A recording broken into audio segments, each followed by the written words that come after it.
s'il n'y a pas d'autres questions, je vais proposer à Frédéric Tony de présenter maintenant sa présentation sur le rôle du chirurgien, du radiologue interventionnel, qui est presque un chirurgien.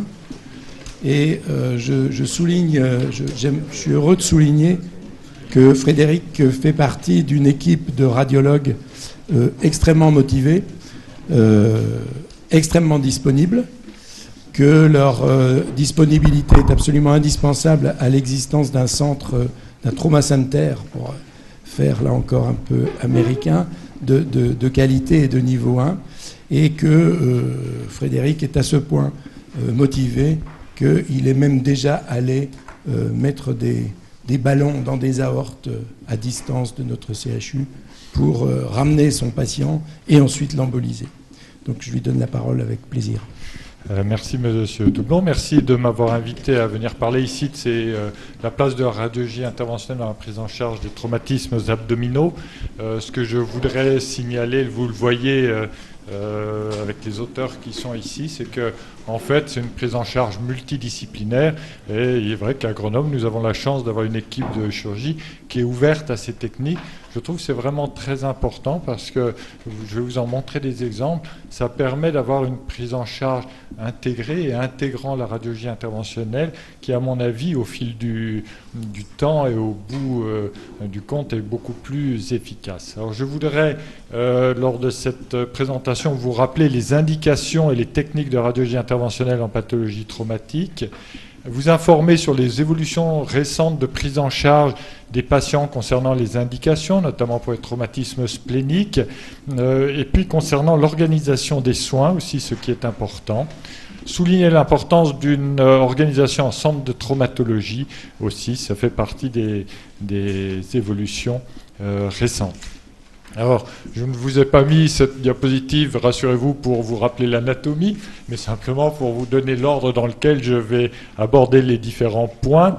Donc, tout d'abord, le traumatisme du foie. En ce qui concerne cet organe, eh bien, les lésions traumatiques sont multiples. C'est le parenchyme lui-même, les voies biliaires, l'artère hépatique et ses branches, la veine porte, les veines sus-hépatiques. Et nous, notre domaine d'intervention, il est très limité. C'est uniquement le traitement des lésions artérielles hépatiques par embolisation. Et cette embolisation, nous allons la faire de façon très ciblée parce qu'on est dans une vascularisation terminale, si possible, pour éviter le risque de complications.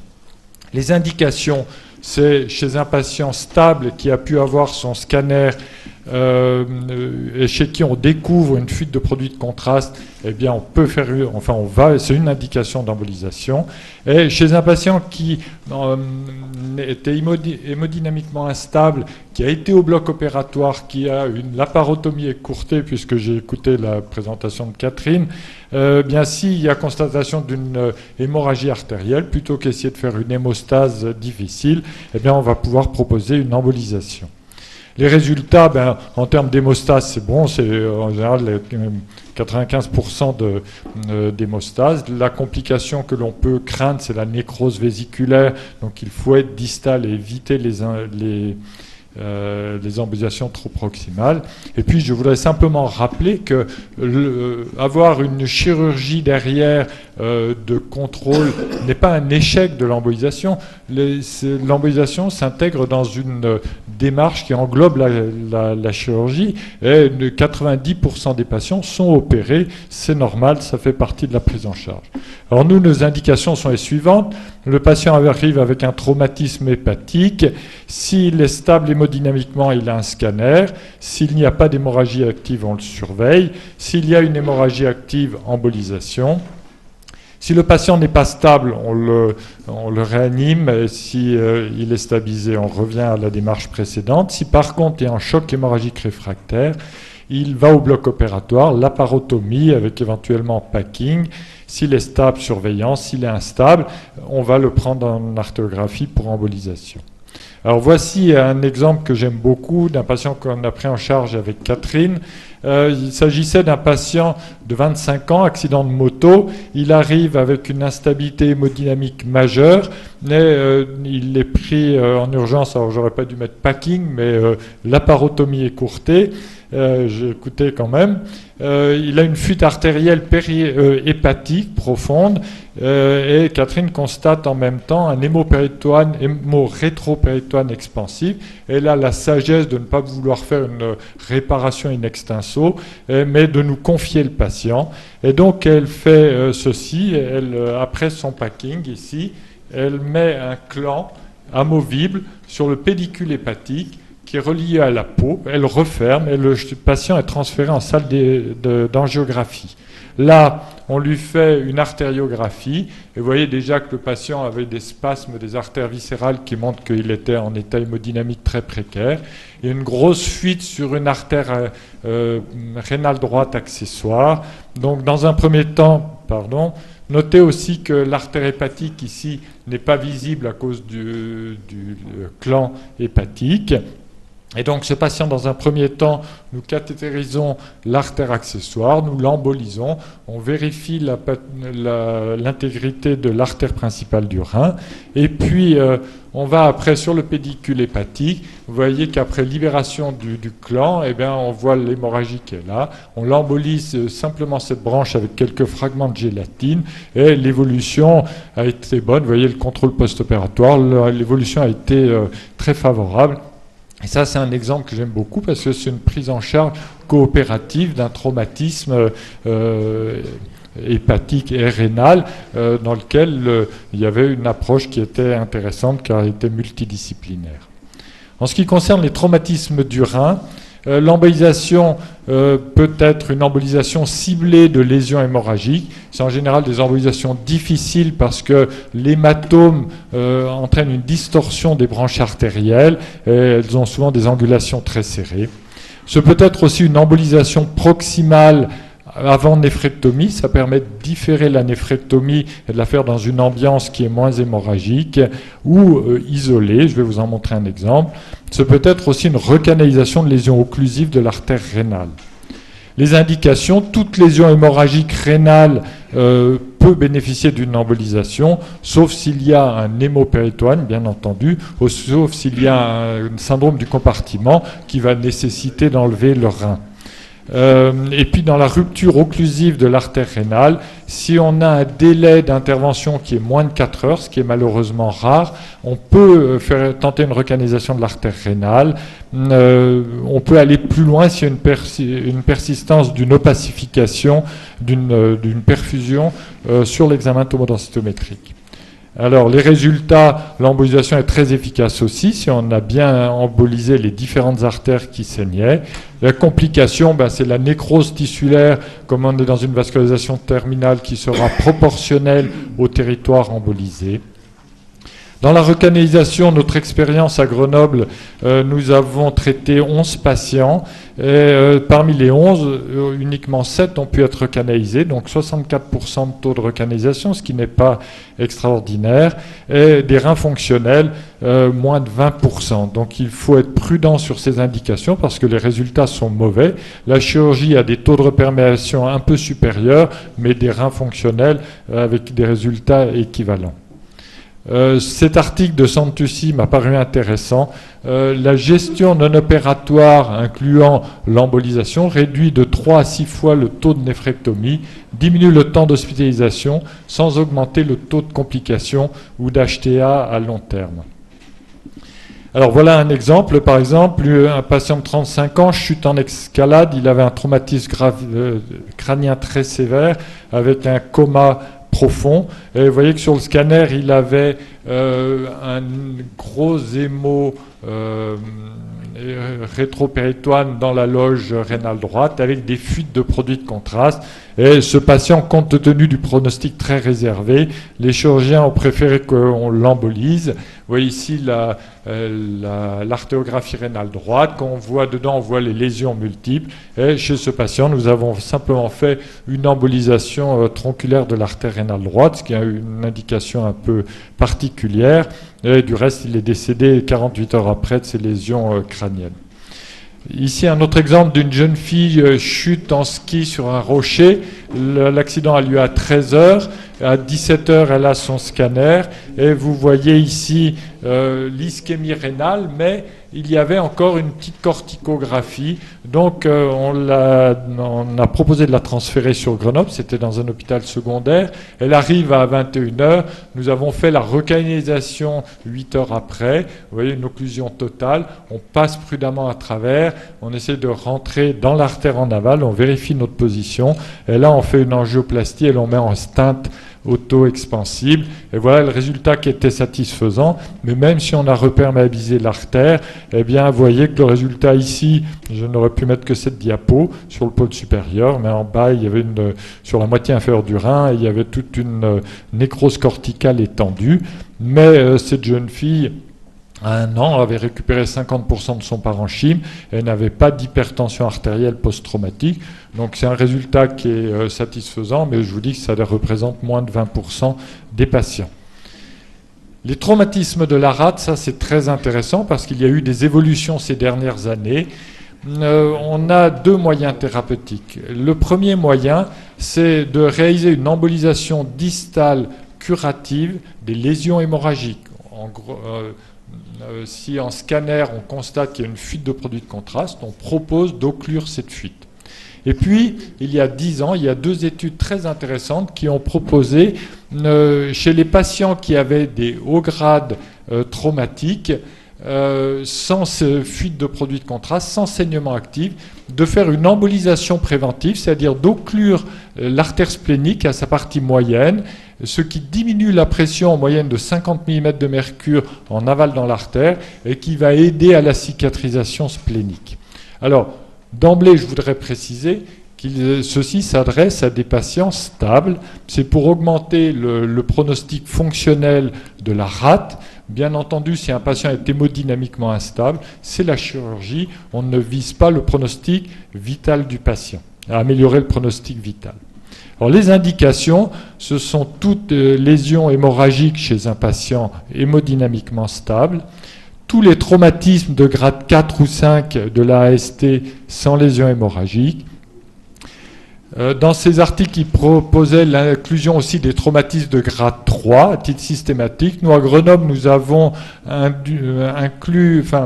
modulé cette indication. Dans les grades 3, nous n'embolisons que les patients qui ont des facteurs de risque surajoutés, l'âge de plus de 50 ans, un hémopéritoine, un polytraumatisme. Alors, les résultats, les 2 articles princeps, c'est celui de Anne, où il y avait une énorme série de l'AST, de plus de 600 patients traités par embolisation préventive et 1200 patients, comparé une cohorte de 1200 patients, je crois, qui avaient été traités antérieurement par stratégie opératoire ou non opératoire. Et l'embolisation dans cette série diminue de 12 à 58% le taux de splénectomie selon le grade du traumatisme. 12% dans les grades 3, 58% dans les grades 5. La deuxième série qui était très intéressante, celle de Gardner, en 2006, une stratégie non opératoire, de management non opératoire, avec embolisation systématique des lésions de haut grade qui sont hémodynamiquement stables, diminue en moyenne de 18% le taux de splénectomie. Donc il faut s'intéresser à ça. Et depuis, qu'est-ce qu'a dit la littérature? Eh bien, il y a des séries qui ont confirmé son bon résultat de l'embolisation, la série de Renzulli, SAB, en disant que l'embolisation préventive des grades lésionnels élevés diminue le taux de splénectomie. Il y a eu des séries contre qui ont dit que l'embolisation de rate n'était pas efficace, mais toutes ces études, celles de Arbrecht, Schmidt et Duchesne, en fait, étaient des études sans indication d'embolisation protocolisée. Donc critiquable, ce n'était pas la même gestion que celle proposée par Anne ou Gardner. Et puis des séries aussi très partisanes. Celle-ci m'a étonné un peu. Eke, qui avait décrit dans une première série en 2005 80% de complications à l'embolisation, 27% majeures, 53 mineurs.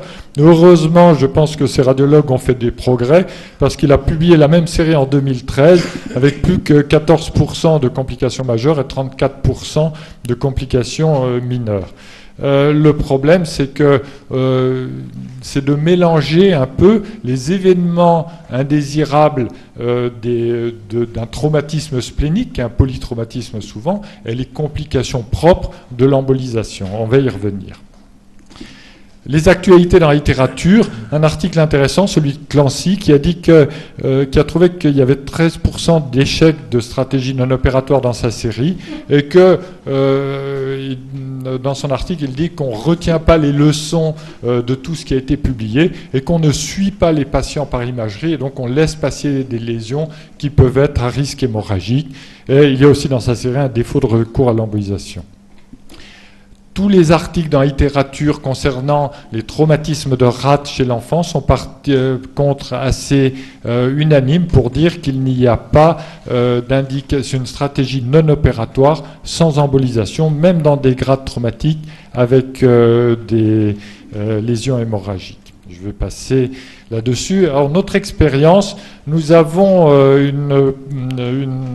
fait une série, une rétrospective de 136 traumatismes de rate, et nous avons comparé les événements désirables des patients qui avaient été gérés de façon non opératoire avec embolisation ou opératoire, et ceci fait l'objet d'un travail qui est en cours de publication. Dans notre attitude, il y a 91% de sauvetage de rate dans la stratégie de surveillance. Il y a les événements indésirables, il y en avait 33% dans la surveillance simple, 62% dans la surveillance avec embolisation et 96% après intervention chirurgicale. Ceci ne veut pas dire que l'intervention chirurgicale est grevée de plus de complications. Simplement, ce sont des patients beaucoup plus sévères et que le taux d'événements indésirables est corrélé uniquement au grade traumatique et non pas au type de traitement engagé. Une deuxième étude qui est en cours et qui a été mise sur pied par Catherine Arvieux, que je tiens à remercier, dans laquelle nous allons nous investir pleinement. C'est une étude multicentrique nationale qui vise à comparer le bénéfice de l'embolisation prophylactique sur le sauvetage splénique chez les patients à haut risque de splénectomie. Pour faire court, tous les patients qui ont un grade 3 avec des facteurs de gravité, 4 ou 5, eh bien on les randomise, surveillance versus embolisation préventive systématique.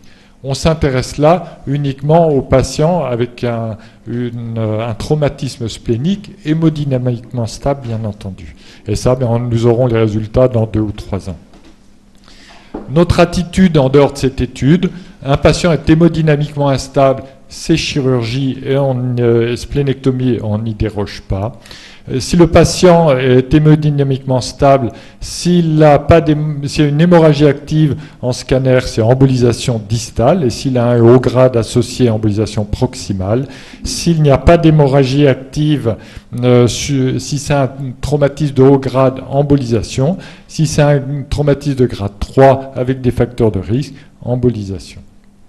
Alors voilà un exemple ici d'un patient accident de bûcheronnage. Il a un traumatisme grade 4 de la rate avec un épanchement intrapéritonéal abondant.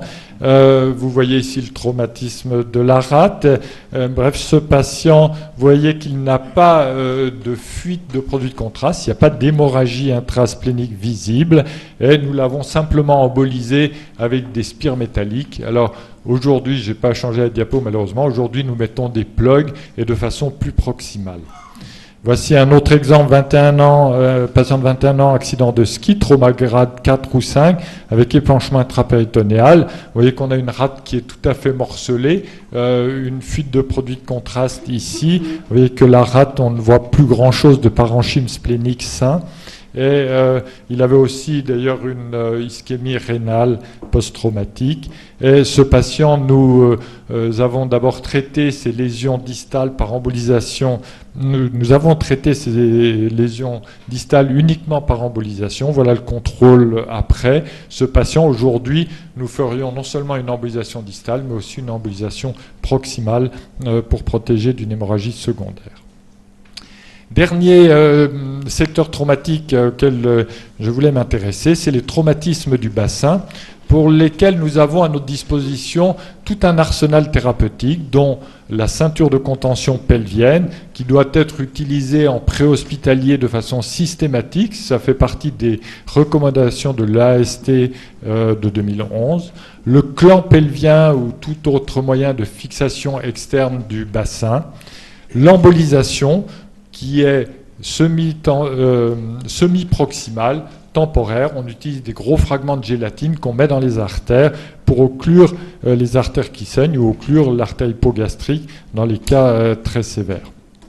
Le ballon d'occlusion endo-aortique, qui a une spécificité grenobloise, on monte chez les patients les plus graves qui sont en choc majeur, en salle de déchocage, à l'aveugle, un ballon dans l'aorte par voie percutanée, on le positionne dans l'aorte à l'aveugle, on le gonfle et ensuite ça nous permet de remonter l'hémodynamique du patient de façon temporaire et de l'amener en salle d'angiographie pour le traiter par embolisation.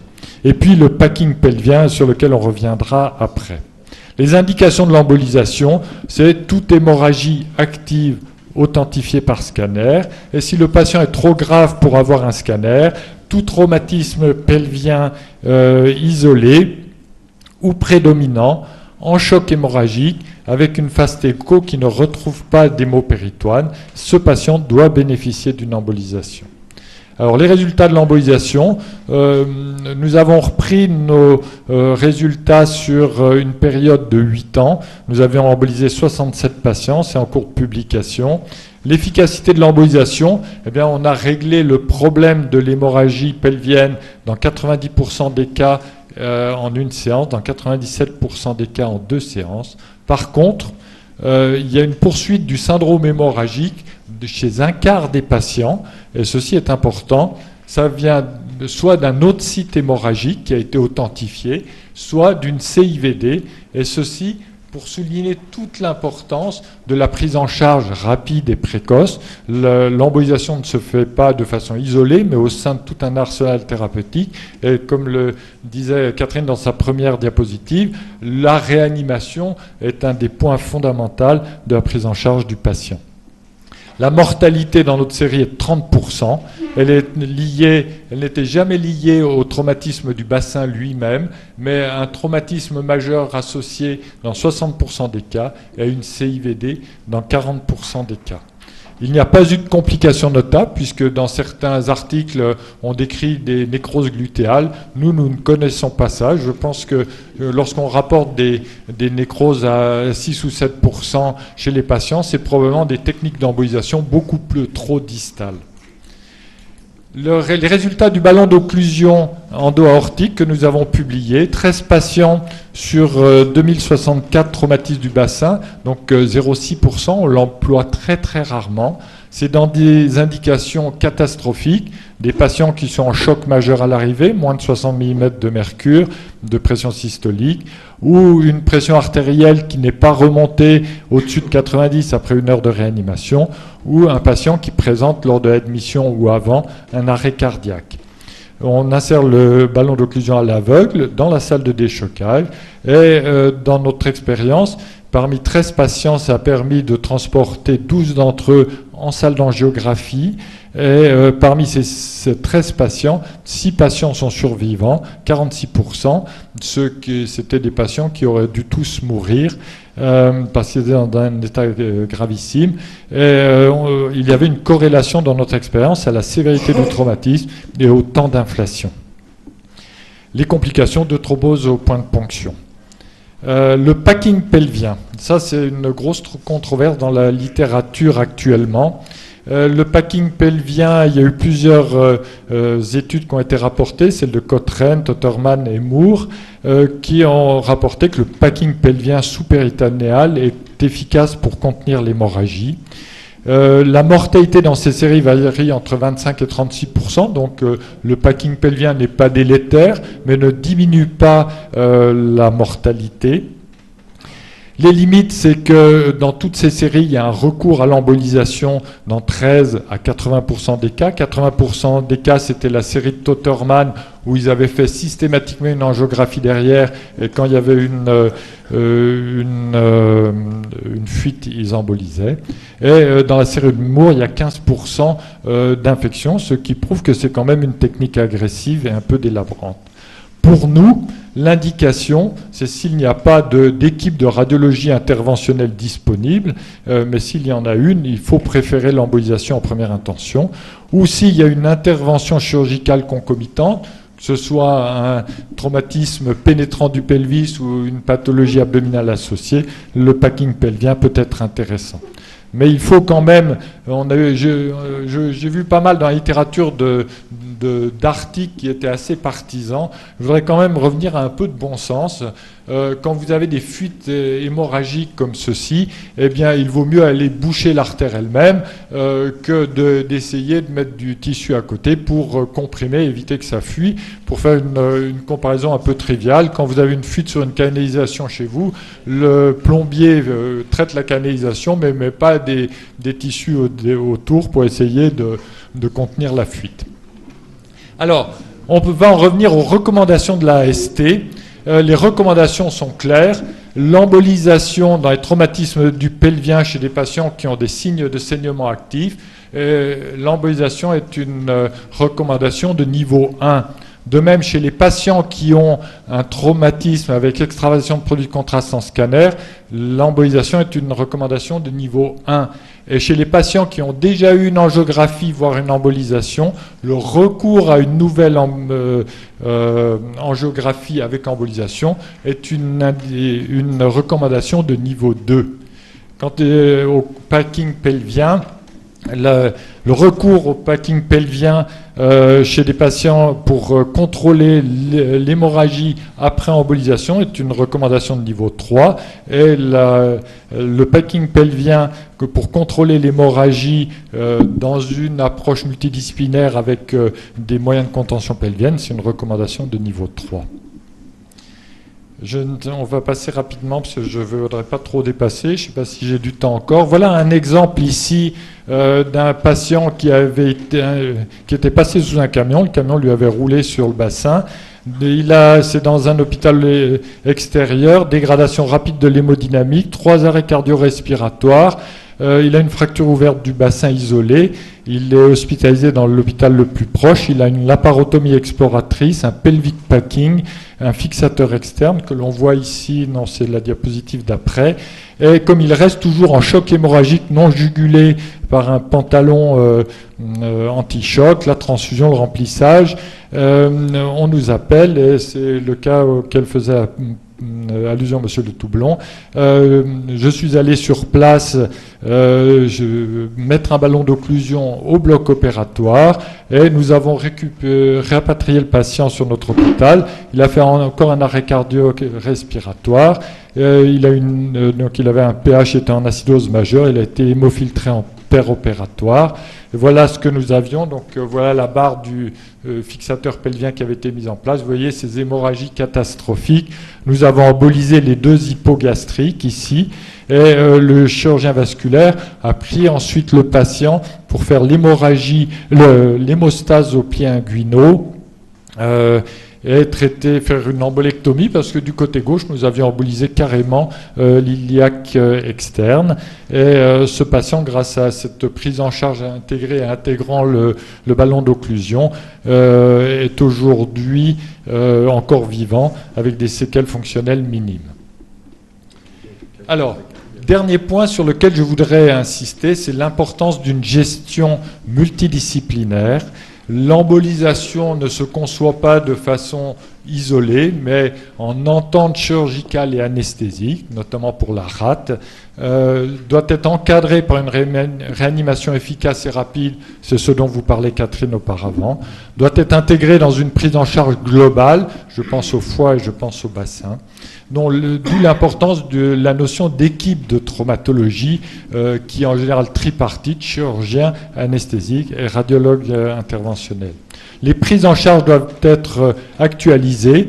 Il faut faire évoluer les pratiques, avoir des recommandations professionnelles, mettre au sein de chaque institution des procédures, des organigrammes de prise en charge et évaluer ces pratiques par des réunions de morbimortalité. C'est ce que nous faisons à Grenoble et dans le cadre du TRENO.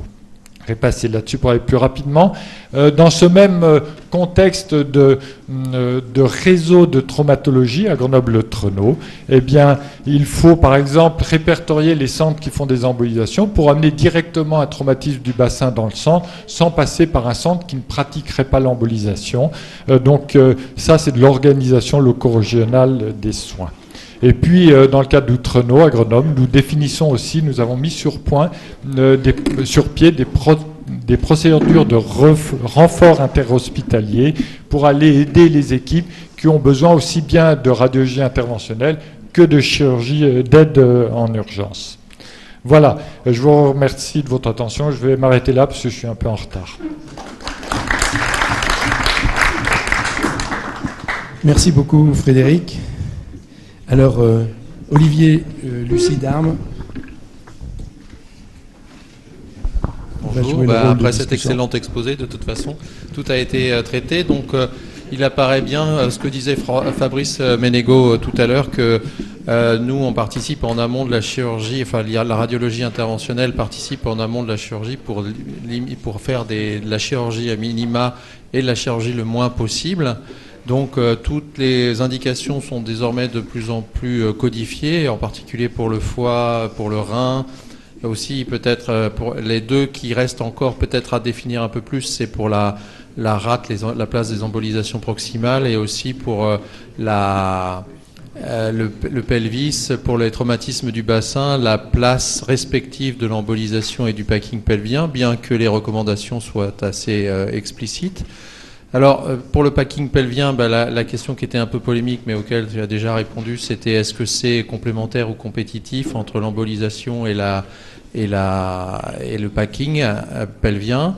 La deuxième question qui me venait en t'écoutant, c'était concernant les embolisations. Quand même, la majorité des traumatismes spléniques, ça survient quand même chez l'enfant, enfin du moins il y a une grande majorité. Et chez l'enfant, il y a tout le pronostic immunologique. Donc il y a peut-être, si on démontre que chez l'adulte, il y a un bénéfice à faire des embolisations proximales préventives pour diminuer le nombre de splénectomies secondaires, pourquoi est-ce que ce n'est pas recommandé chez l'enfant en particulier ? Alors pour répondre à cette question, parce que les résultats de la surveillance chez l'enfant sont excellents, même avec des traumatismes très sévères. Donc les chirurgiens pédiatriques n'opèrent plus les rates de façon exceptionnelle et on peut recourir à l'embolisation. D'autant plus que plus l'enfant est jeune, plus il y a un risque à l'embolisation lié notamment à thrombose au point de ponction. Par contre, chez l'adolescent, à partir du moment où il a fait sa puberté, je pense que là, il faut le considérer comme un adulte et le traiter comme un adulte, c'est-à-dire emboliser quand il y a une indication avec un haut grade traumatique.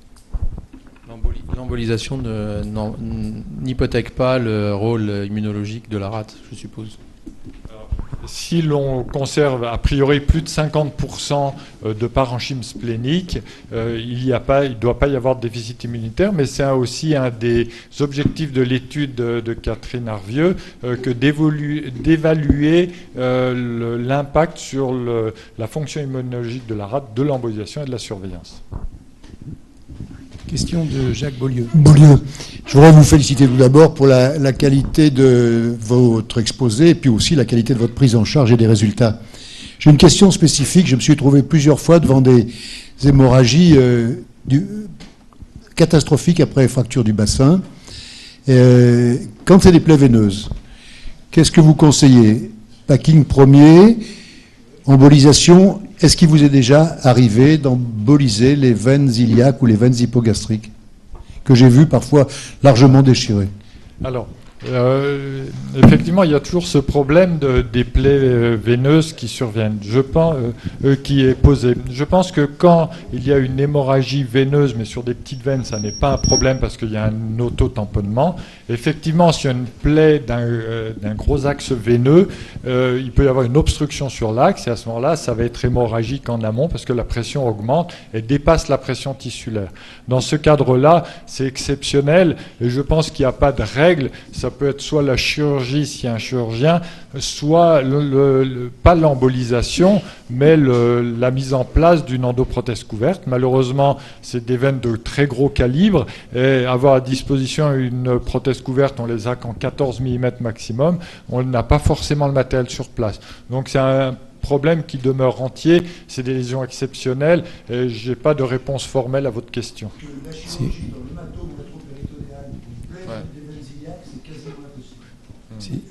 Si je peux apporter un complément, je crois que le tamponnement pelvien, dans les lésions veineuses, il a justement sa place.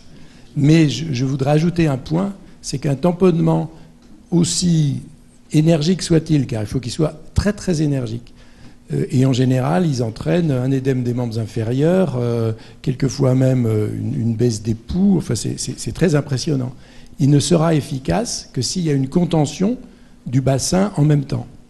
Et c'est évident, mais ce n'est pas toujours respecté.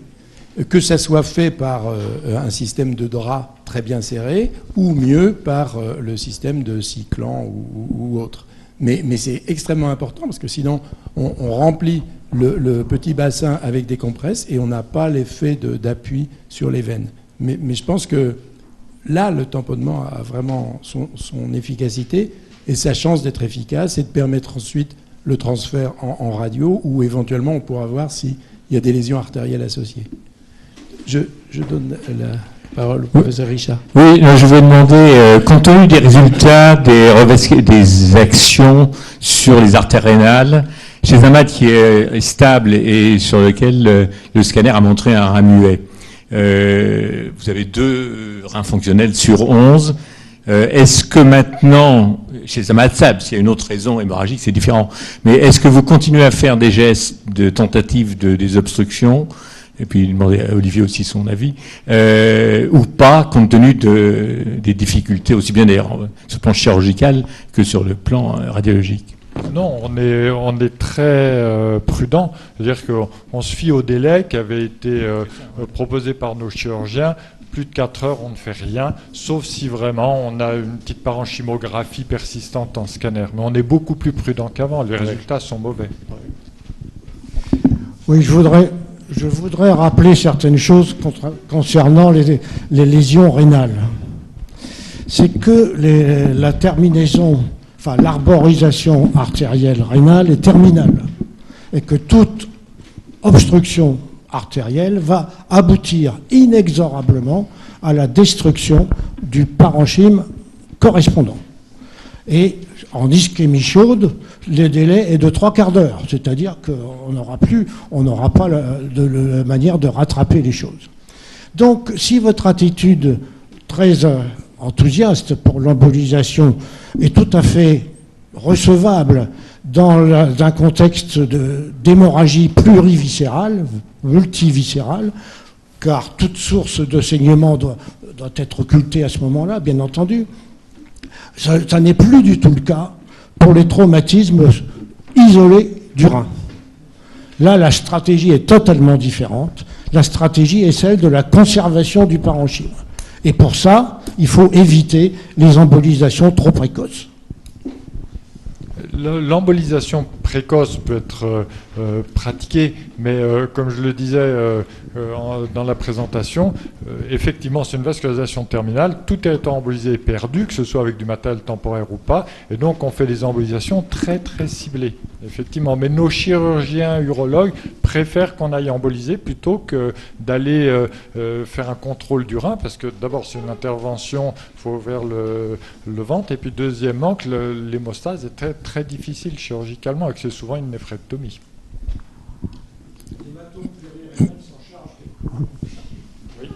C'est vrai. Merci beaucoup. Bravo.